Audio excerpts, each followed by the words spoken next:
अस्सलाम वालेकुम नाज़रीन, welcome to the channel we care your health में, क्योंकि हिकमत तो खिदमत है। जी जनाब, हदीस में आता है कलौंजी में मौत के अलावा हर बीमारी से शिफा है। लेकिन कभी आपने ये देखा कि आप कलौंजी इस्तेमाल कर रहे हैं और घुटनों में दर्द हो रहा, वो ठीक नहीं हो रहा, या सर में दर्द हो रहा ठीक नहीं हो रहा, या कोई और दूसरी बीमारी है जो ठीक नहीं हो रही, तो हदीस कैसे गलत हो सकती है? हमारी रिसर्च जो है वो गलत है।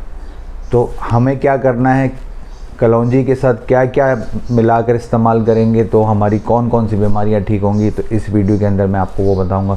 और साथ साथ ये बता दूं कि असली कलौंजी की क्या पहचान होती है। तो आप जानना चाहते थे, इस वीडियो को पूरा देखिए। जी जनाब, जैसा कि मैंने शुरू में तस्करा किया कि कलौंजी में हदीस से साबित है कि सिवाय मौत के हर बीमारी का उसमें शिफा है। असल बात यह है कि हमने अभी तक उसको सही तरीके से जाना नहीं, और अगर मैं इसके ऊपर वीडियो आपसे गुफ्तगू करता चला जाऊं तो मेरे ख्याल में वीडियो ना ख़त्म होने वाली, क्योंकि अल्लाह ताला और नबी करीम सल्लल्लाहु अलैहि वसल्लम ने जैसे फरमाया कि इसमें जो है हर बीमारी का शिफा मौजूद है।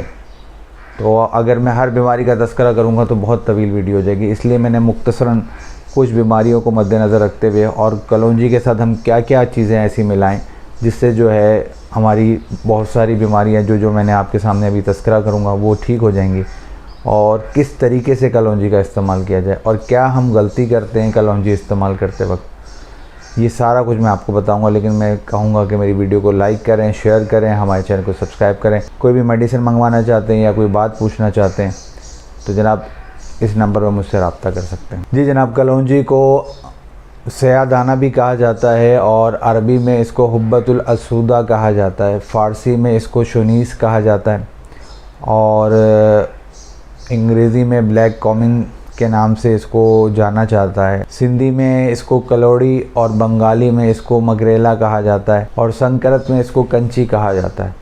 ये थोड़े से नाम थे जो मुख्तलिफ़ ज़बानों में कलौंजी को जो है पुकारा जाता है, सयादाने को। इसका जो पौधा होता है सौंफ के पौधे से मुशाबहत रखता है और 40 सेंटीमीटर तक लंबा होता है। इसकी जो शाखें होती हैं वो लंबी होती हैं, और इसकी जो फली होती है वो 3 उंगली के बराबर जो है, 3 उंगली बराबर जो है ये लंबी होती है इसकी फली। उसी में से ये बीज निकलते हैं, और ये बीज जो होते हैं वो प्याज के बीज से, तुख़्म में प्याज के बीज से मुशाबहत रखते हैं।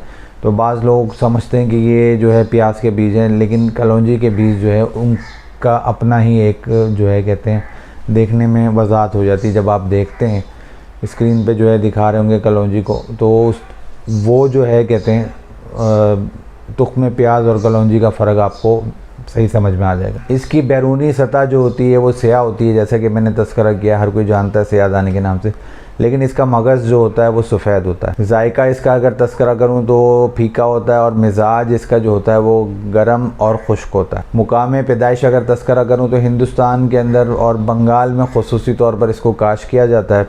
इसकी पहचान, जैसा कि शुरू में मैंने तज़किरा किया कि आपके सामने, कि इसकी पहचान ये है कि कलौंजी को अगर किसी सफ़ेद कागज़ में लपेट के रख दिया जाए तो जब उसको निकाला जाएगा तो उसमें निशान आ जाएगा। तो ये इसकी असल होने की पहचान है। और कलौंजी जो है वो बहुत जल्दी असर करने वाले जो है तुख़्म है, ये वाहिद वो तुख़्म है जो बहुत जल्दी असर करते हैं। और यहाँ आपको ये भी बताता चलूँ कि कलौंजी के तुख़्म की जो तासीर है वो 7 साल तक कायम रहती है। जी जनाब, तो इतने अरसे तक जो है इसकी तासीर जो है रहती है इसके अंदर, अल्लाह ताला ने इसके अंदर रखा है। तो इसलिए हदीस से साबित जो है वो बिल्कुल बरहक है, हम हदीस से बिल्कुल इनकारी नहीं है, लेकिन उसका तरीक़ेकार जो है इस्तेमाल करने का हमें मुख्तलिफ़ बीमारी में कैसे इस्तेमाल करनी है, असल हमें चीज़ वो सीखनी है और इसके ऊपर रिसर्च करनी है। इस हवाले से मैंने आपके सामने ये आगाही रखी।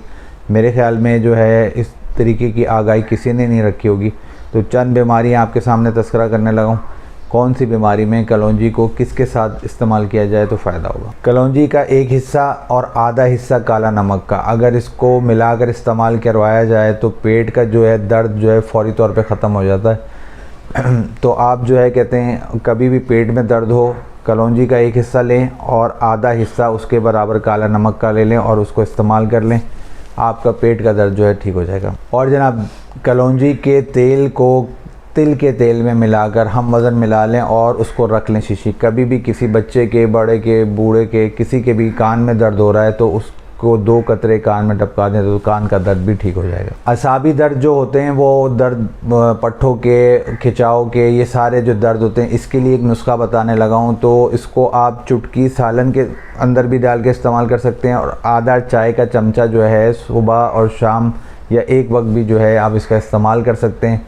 पानी के साथ इस्तेमाल करिएगा, दूध के साथ क्यों नहीं इस्तेमाल कर सकते वो मैं आपको बताऊंगा। मूसली सफ़ेद, मूसली स्याह, कलौंजी, सोंड, इन सबको बारीक पीस कर जो है आप या तो सालन में चुटकी जो है वो डाल के इस्तेमाल कर सकते हैं। आपके असाबी, पट्ठे वगैरह जितने भी दर्द हैं वो सब ठीक हो जाएंगे।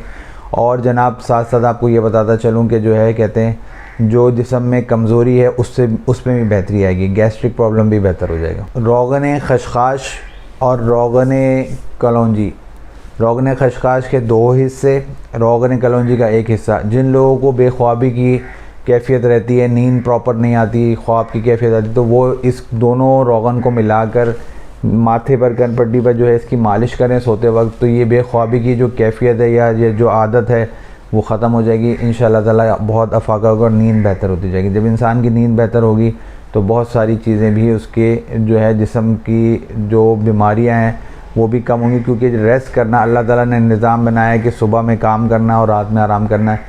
इसके पीछे कोई बहुत सारे राज हैं जो हम अभी जानते नहीं हैं, ये अल्लाह ताला ज़्यादा बेहतर जानता है। अच्छा जी, बर्स हो जाता है, फुल बेरी हो जाती है, उसके लिए भी एक नुस्खा बताने लगा हूँ। आपने सिरका लेना है, उसके अंदर कलौंजी जो है वो पाउडर डाल दें, भिगो के रख दें और उसको जो है 1 दिन के लिए छोड़ दें। उसके बाद उस सिरके को जो है बर्स वाले दाग के ऊपर लगाएं, फुलबेरी के निशान के ऊपर लगाएं, तो आपके फुलबेरी का निशान भी और बर्स का जैसा मसला जो है वो भी ख़त्म हो जाएगा। बहुत सारे लोगों के या बच्चों के अमूमन तौर पर पेट में कीड़े हो जाते हैं, तो पेट के कीड़ों के हवाले से किस तरीके से इस्तेमाल की जाए तो आप तरीका नोट फरमाएं। 1 ग्राम स्याह मिर्च, 1 ग्राम ज़ीरा, 1 ग्राम नमक, 250 मिलीग्राम सेब का रस और 10 कतरे कलौंजी के, रोगन कलौंजी के, ये आप मिला लें और वो जूस आप पी लें तो आपके पेट के कीड़े जो हैं वो ख़त्म हो जाएंगे। ये ज़बरदस्त नुस्खा है, बच्चे आराम से मज़े लेकर भी पी लेंगे, बड़े भी पी लेंगे। इसलिए जिन बच्चों के या बड़ों के पेट में कीड़े हो गए हैं तो वो ये मशरूब बनाकर पिएँ, इंशाअल्लाह ताला उनको फ़ायदा होगा। जिगर के हवाले से जो है बताने लगा हूँ कि अगर जिगर कमज़ोर हो गया तो देसी अजवाइन लेकर रात को पानी में भिगो के रख दें, मिट्टी के बर्तन में रख देंगे तो ज़्यादा बेहतर है। 24 घंटे के लिए उसको भिगोए रखें।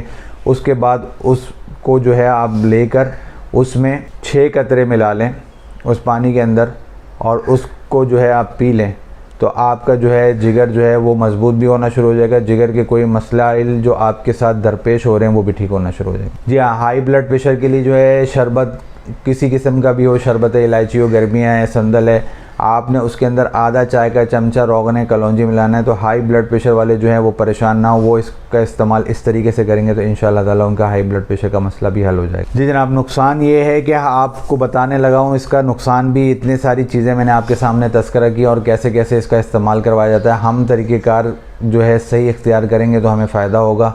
हदीस गलत नहीं हो सकती, हदीस बिल्कुल सही है।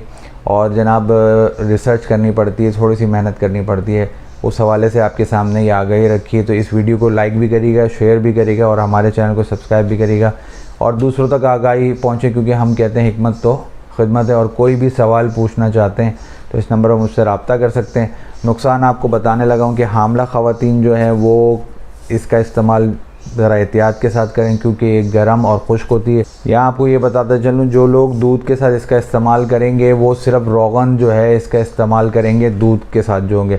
और बलगमी, जिन लोगों को सांस के नाली में बलगम हो जाती है, वो भी 6 कतरे रोज़ाना रात को जो है दूध के अंदर डाल कर इस्तेमाल करें तो फ़ायदा होगा। कलौंजी को दूध के साथ यानी पाउडर को दूध के साथ कभी नहीं इस्तेमाल करिएगा, वरना आपका जो है मसला ख़राब हो सकता है। और साथ साथ आपको ये भी बताता चलूँ कि जब भी कलौंजी को इस्तेमाल करवाया जाए तो चबा कर इस्तेमाल नहीं किया जाए, वो तरीक़ेकार गलत होता है। हमेशा कलौंजी को या तो पाउडर की सूरत में निगल लें या फिर उसको डायरेक्टली 1 चम्मच फाँक कर ऊपर पानी पी लें, ये इसका असल तरीका है। अगर दूसरे तरीके से इस्तेमाल करेंगे तो वो मुनासिब नहीं होता, क्योंकि इसके अंदर ऑयल होता है। ये तमाम आगाही थी जो कलौंजी के मुतल्लिक आपको मैंने दी, और इसके ऊपर अगर मैं और बात करता चलूँगा तो वीडियो तवील हो जाएगी। मैं जिस हद तक मुमकिन हो सकता था आपके सामने मैंने बीमारी को तस्करा किया। इंशाअल्लाह दोबारा इसके ऊपर वीडियो बनाऊँगा। उम्मीद है आपको ये वीडियो पसंद आई होगी। मुझे अब आप इजाज़त दें। मैं आपका हरबिल हकीम मेहर मोहम्मद मुकीम, शुक्रिया।